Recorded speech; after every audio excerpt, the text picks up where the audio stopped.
getting on. Sat by the fireside, pondering on. Picture book, pictures of your mama, taken by your papa a long time ago. Picture book of people with each other to prove they love each other a long time ago.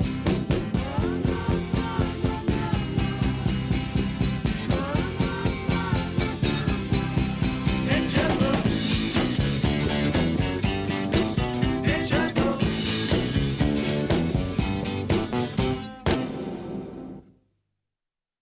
I'm looking at that Open, and it's a beautiful day, by the way, here on this Friday, September the 18th at Gulfstream Park here in Hallandale Beach, South Florida. But where else can you have Todd Pletcher and Jimi Hendrix in the same spot? Nice Open. We had Tiz the Law, obviously, running away and hiding in the Curlin Florida Derby. Unlike those palm trees that are once again standing at attention on a breezy and very pleasant Friday morning, soon to be Friday afternoon at Gulfstream Park. You heard the man chuckle in the background, the one, the only Ron Nicoletti, Jason Blewett up in our third floor clubhouse studios. And Ronnie, I'm thinking, again, watching Tiz the Law and that highlight reel in the GP Today Open.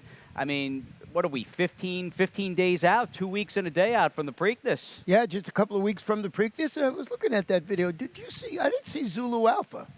I think he's in there at the end, but it's a race he lost, actually, and his stablemate beat him, the other maker horse from Paradise Farms Corp. So you're right and you're wrong. It's not a Zulu win, but he is in the Open for sure, and obviously we'll make a new one moving forward once we start the 2019, or I should say 2020-2021 championship season. And the announcement yesterday, by the way, Claiming Crown coming back to GP for the 9th year in early December. Yeah, that's going to be a lot of fun. So always a great day of racing. You give the hard-knocking campaigners a chance to make some big bucks. So you got that right. And we're going to try to do that today, my friend. We've got a 9-race Friday, fast and firm conditions, and a little bit of a coast-to-coast sequence, and certainly a bi-coastal action type scenario in the $100,000 guaranteed Stronach 5, Ronnie, that begins. And they're off the turf, by the way. I just saw on Twitter up at Laurel Park, but it'll start up there on the 7th. Yeah, we got one leg in there. Our final race of the afternoon. It's leg C of the Stronach 5. We're closing it out at Golden Gate Fields. Hope everybody out there is doing well and staying safe.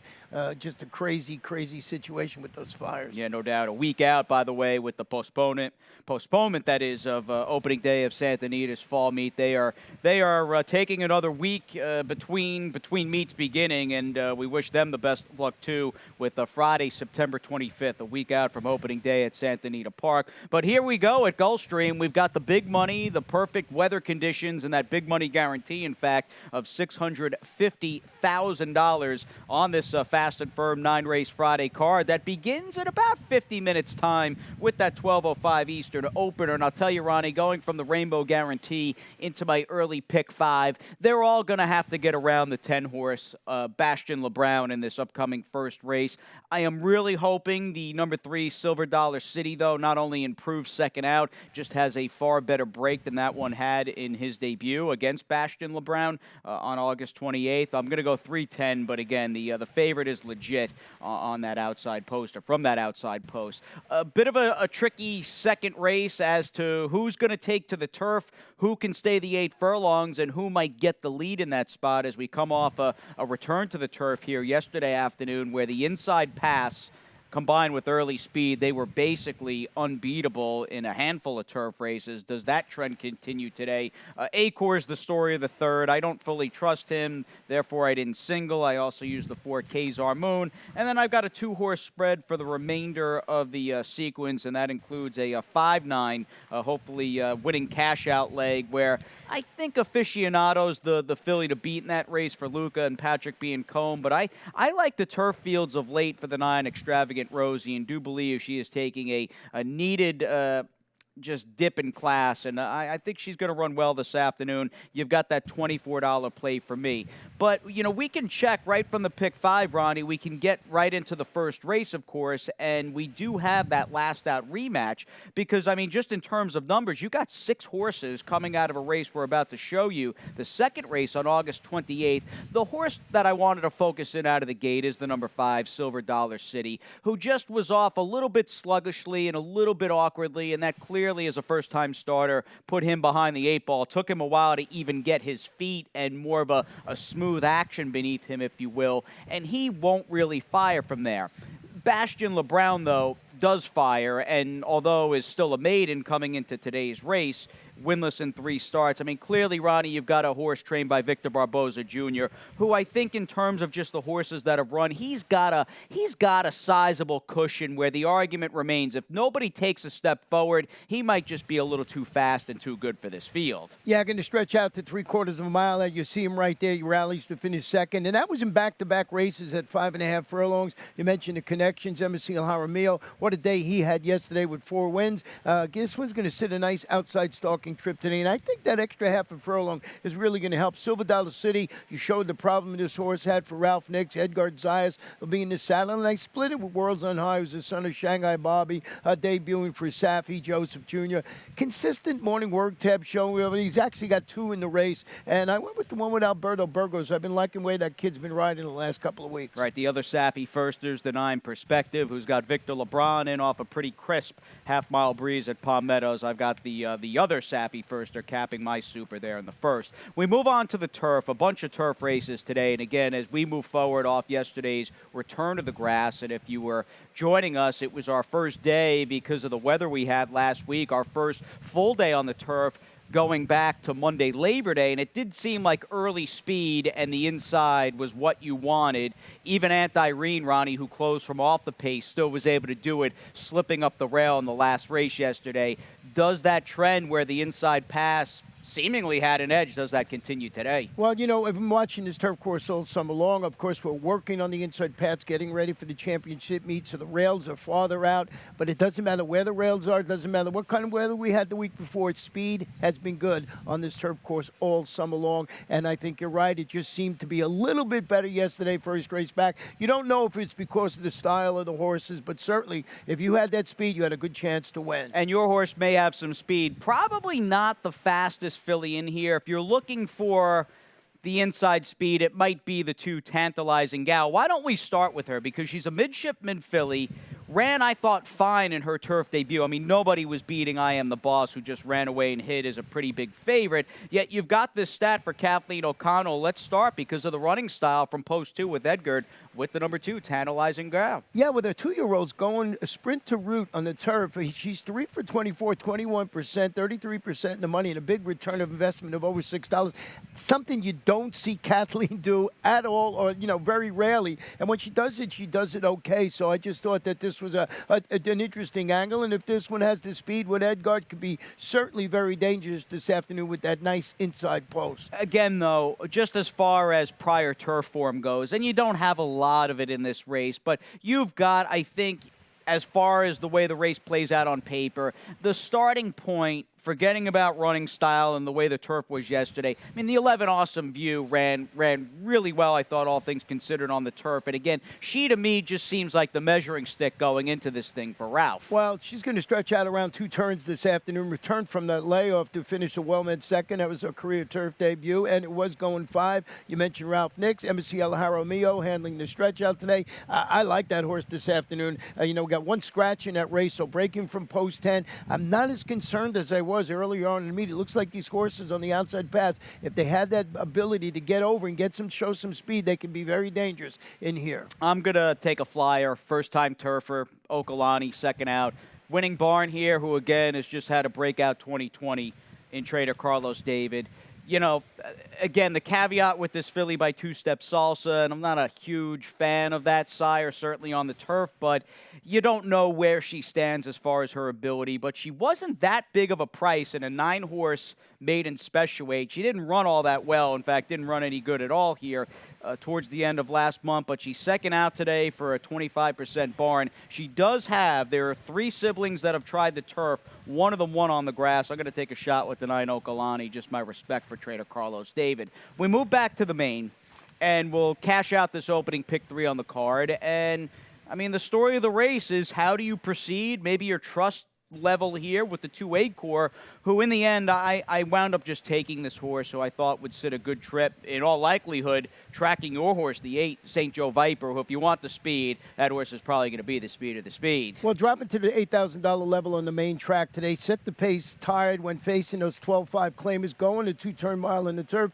Last time this gelding made that similar surface switch, he was third behind Hard Knock and Rebeldi. That was a 20 claimer. That was going a mile. It was further back. Christian Torres want to show you stat with Larry Pilati with his horses going turf to dirt at all claiming levels. He's 7 for 29, 24%, 52% in the money.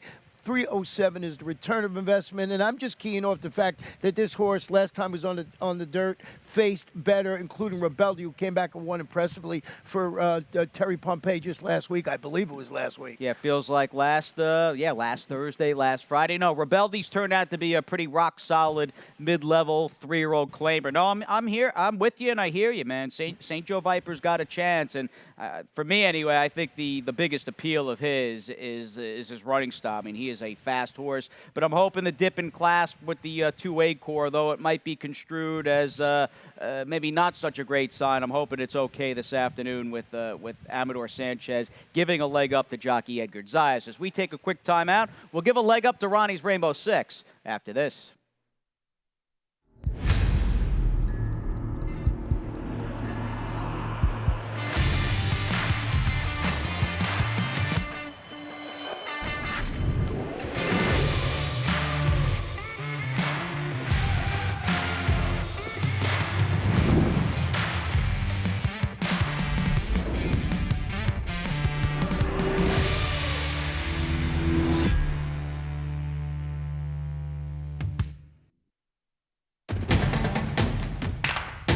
And they're off. Second in the 2-path. Round on her inside. Race.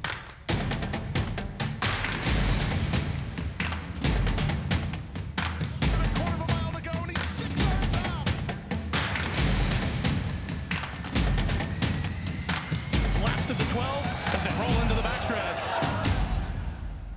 It is hard to argue with the weather outside, Ronnie. We are fast, we are firm. We begin the second to last Friday of the summer meet at Gulfstream Park. In 2 weeks' time, we'll be over at the other place, GPW, over in Miami Gardens. But we absolutely have some unfinished business, and that includes that $650,000 guaranteed pick 6 this afternoon. How's the ticket looking? Well, we got a $38.40 ticket today. Went 2 deep in race number 4 with Dexter Road and first and 3. If I would have went deeper, I would have used Starship Aramis, but just went with 2 deep in there. Went 4 deep in there, and you convinced me, and everybody convinced me to use the 9 Extravagant Rosie. I wasn't that enamored with. I like my jet in there, and I used 4 horses went deep in there. In race number 6 this afternoon, 2 deep with the Speeding and the full sister to Rachel Alexander. Don't know what we're going to get there, but I wasn't going to get beat by her. In race number 7, I think Go Gone is the one to beat, but I used a Stark closer with Get the Money Bernie.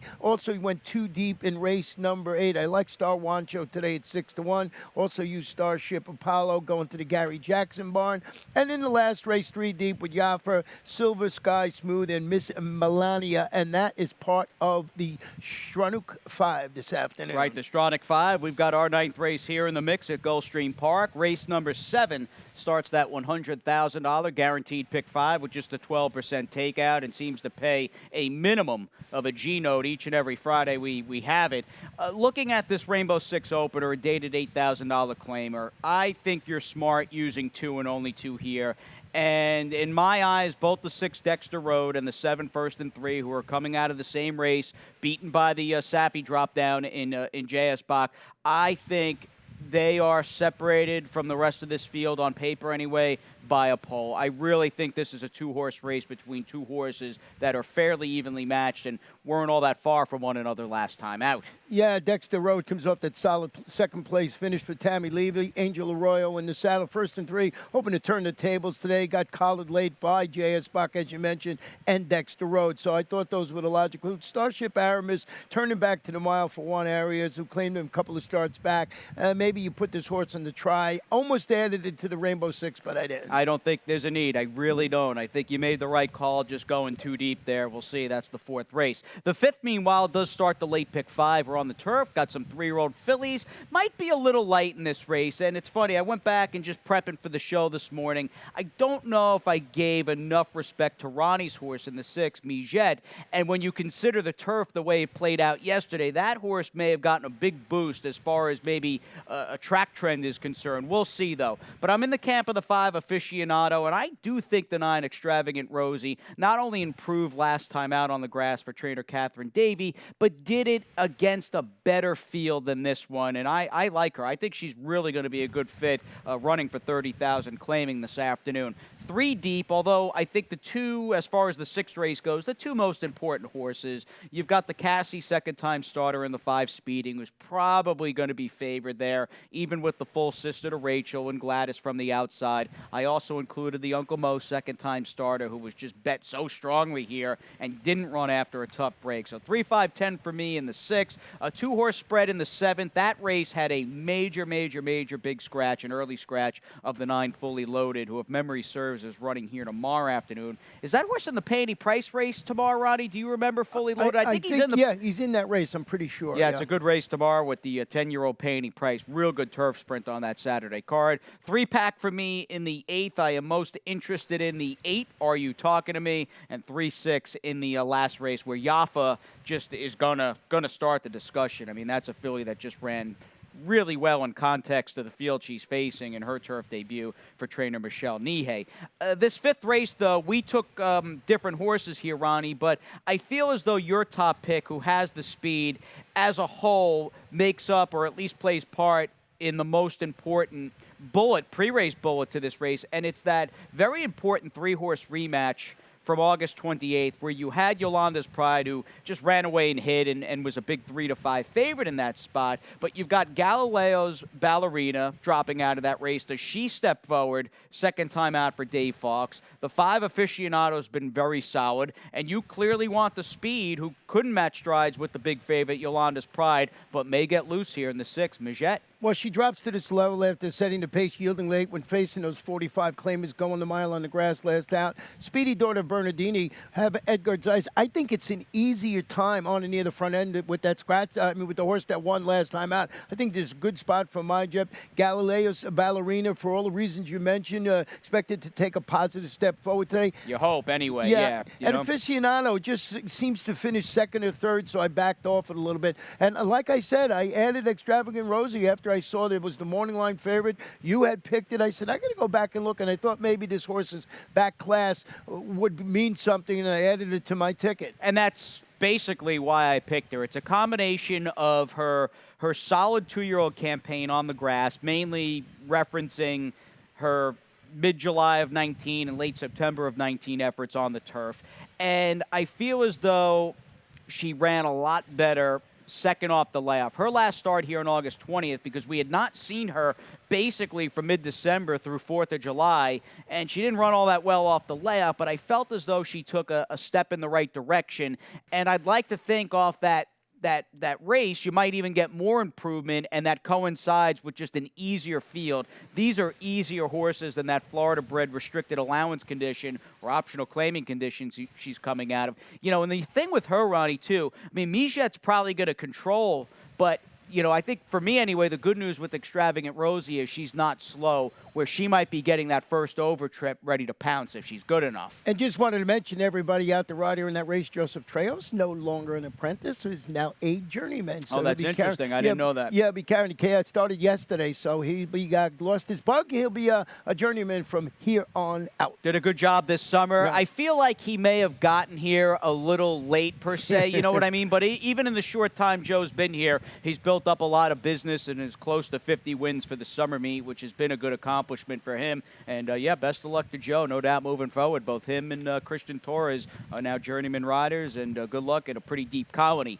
Halfway home, more or less, as we get on to the 6th. And for all intents and purposes, this is the marquee race. There are going to be a lot of eyeballs on the 6th this afternoon with this cast of 2-year-old filly maiden special weight runners. We're having some fun, though. It's always a good time, and I'm always up to talk Rachel Alexandra. It becomes even more the case, though, with her full sister and Gladys debuting for trainer Kelsey Danner. And you've got a couple of hours if you want to hop on Twitter. Got well over 200 votes, and I appreciate everybody who's had a little fun and thought back to that legendary 2009 campaign for Rachel and has voted out of her 4 biggest wins that season. They voted for their favorite. And I'll tell you, Ronnie, I mean, between the Oaks, the Preakness, and the Woodward, we got ourselves a nice 3-horse race there coming down to the wire. Yeah, it looks like the Preakness is in the lead right now, and certainly anytime a filly wins the Preakness, you got to pay attention. So just a great race, man. We'll see how Gladys runs. Just so interesting that this horse shows up here in the middle of September. So we'll see how it runs for Kelsey Danner. And if you look at Kelsey Danner, every once in a while she has these really nicely bred horses. So we'll see how this horse runs. No, Kelsey comes from good stock, worked for Rusty Arnold for a number of years, and Dee Dee McGee bred this filly. I spoke with Dee Dee via email a couple of days ago, and I'll pass on some of the stuff we talked about a bit later when we get up to the 6th this afternoon. But good luck to Gladys, and it's just, not a common occurrence having a full sister to a once-in-a-lifetime filly like Rachel Alexandra. We're looking forward to her running. She's going to have to run here, though, in all likelihood, because this race seemed to come up pretty deep on paper, and maybe in a way the biggest wild card is the filly you and I both picked in the 5 Speeding. I'm normally loath to show turf races when we're talking about a dirt race, like as is the case here, but I thought Speeding ran pretty well first out, and the fact that this is a good race she's coming out of, I think there was a lot of quality in this race with Fuzia, who on Tuesday, by the way, was 3rd in a $400,000 Kentucky Downstakes for Safi, and the runner-up Mona Stella is running here tomorrow, and I like her to score 2nd out, but you see the effort in the blue, quite green there off the far turn with Speeding, and assistant trainer Nick Tomlinson told me they feel as though she has really stepped forward after running on the turf here in the race we just showed you August 15th. Nick told me her last 2 dirt works have been far better than she had trained on the main track previous to running in that career first start, and that's their MO, essentially, putting her on the dirt and giving Speeding the green light to try the main this afternoon. Well, let's show you a stat with Mark Cassie with his 2-year-olds going turf to dirt, maiden, special weight, and sprints. He's 5 for 27, 19%, 41% in the money. 210 is the return of investment with Speeding today. Thought that was the logical horse in there, and I also used Mastering Bella on my ticket, who I thought you're stretching out to the 3/4 of a mile today.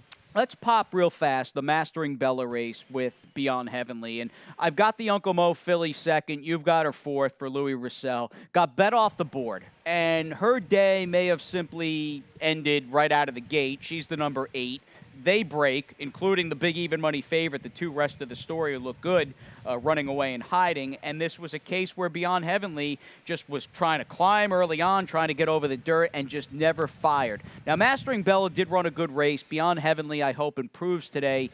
Coming out of this race, Ronnie, if you wanted any filly, is it going to be for you the 8 Beyond Heavenly, or do you like Mastering Bella as well? Yeah, I like Mastering Bella, and she's stretching out to the 3/4. She chased the pace, and you could see she finished 2nd. Her special weight debut, that was going 5.5 for her. She's the daughter of Cairo Prince. Sammy Camacho in the saddle today, but nobody was beating the 2-horse in this race. No, rest of the story was really good. She, of course, gave Jess's Dream, the young sire up at Ocala Stud, his first career win in the breeding shed. And you think of Jess Jackson and Jess's Dream and the full to Rachel, and it all kind of makes sense there with that Friday 6th race field. On to the 7, different ball game here as we step back onto the turf with a crew of older males, Colts and Geldings, but you just don't miss a beat as far as quality goes and intrigue. And I say that even saying and fully realizing my top pick, the 9 Fully Loaded, scratched out, and clearly his connections want to try the bigger fish for a bigger purse here tomorrow afternoon in the Pay Any Price race on that Saturday card.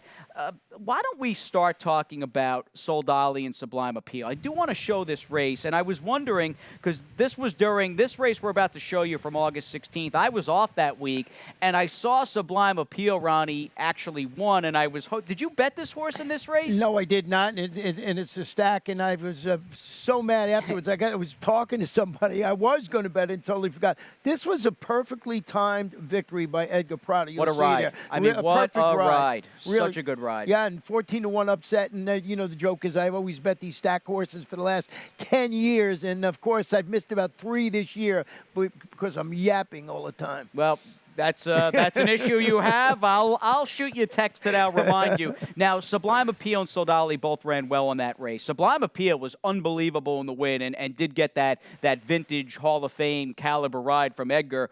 Are both these horses able to take a step forward and I think in all likelihood run against a slightly better field today, and a field that includes a very speedy Go Gone Gone, who's just been really good in his 2 races off the claim for Georgina. Well, he almost lived up to his name last time out when he was nailed late, but he set fractions of 21 flat and 42-4. He was beating the neck in that race, so he comes back. I think that he can get loose and be very good with MSCL Jaramillo, get the money. Bernie does his best running from that stalking position for Safi. The lightly raced son of Munnings. I thought maybe if it gets crazy up front, he can be okay. Now, the 8th race will be our main track swan song as we have these 6250 claimers, and it's a field, I think, probably led by the number 3 Starship Apollo, who's just a gem of consistency, and a soon-to-be 8-year-old who's just a real warrior and a real road dog, and we have a lot of respect for him and no reason to think he wouldn't run well this afternoon. He's going out for a barn that may not claim all that often, yet Gary Jackson has put up some good numbers first off the claim. We'll see with him. I think, though, your horse, the 2-star Wancho, is going to run, assuming he can get back or maybe even build off of that last dirt race, which is now 2 back for him on the 4th of July. Well, he's going back to the main track, as you mentioned, followed that sharp $8,000 dated claiming victory on the dirt. With a trouble starting, he tossed his head at the start. He was last in the race, putting a line through that race. I think go back, 2 back, getting a little bit of a price with Star Wancho. Got to beat Starship Apollo in there, and I used the Jamaican, but I did not use your 8 horse, and you want to hear about that one? Well, I think the 8 Are You Talking to Me fits well with the Starship Apollos of the world in this race, the better-looking horses and shorter-priced horses on paper. And I feel as though first half, maybe the first 6 months of 2020, Matt Williams really had this horse on an upward trajectory, and it seemed like Are You Talking to Me got sharp, got consistent, and was just running well, I think, at a better level than what he's in against this afternoon. The argument, or I think the question is, and it does appear that maybe he reached the summit, and is he tailing off, and is this drop to 6250 enough to wake him up this afternoon? He's never really been a 6.5 furlong horse either, but I think if we get something in line with his April or May performances, I think he's going to be a handful here off the far turn. I really do. Well, we'll see how it plays out. I'm going to go back and give him a second look. Now, we'll give Yaffa a quick look here in the last race. And if you recall, when I was talking about my late pick 5, and Ronnie's got this Daughter of Handsome Mike on top, it just looks and feels and really appears on paper, Ronnie, off a neck loss here, and we'll bring you the race really fast from August 8th, and I'll turn it over to you. She is just the measuring stick in a race of unknowns, and assuming she runs back to this good effort against Kelsey Danner's Monorail, who won first time out, you might have a very shorter price type winner here in our Friday finale in the form of the 3 Yaffa. Yeah, and this was in maiden special weight competition, so drop it to the 40 level today, and I thought ran especially well from Michelle Nihei, and you're getting Ronnie Allen Jr. atop this Daughter of Handsome Mike, certainly the one to beat off that performance. Silver Sky Moo, the Daughter of Temple City, debuting for Carlos David. You got to pay attention. Yep. And the outside, I like the breeding on the 11, Ms. Melania, a Daughter of Air Force Blue by Warfront. If you see Warfront, you know I'm somewhere around there. I know it, dude. You got Mark Cassie and Miguel with Miss Melania. Not a great post going in, but the race is really about the number 3 Yaffa and how she runs, dipping down to maiden 40. As we actually don't dip down, we're up in class as always. Pete Aiello is up next with those Friday scratches and changes.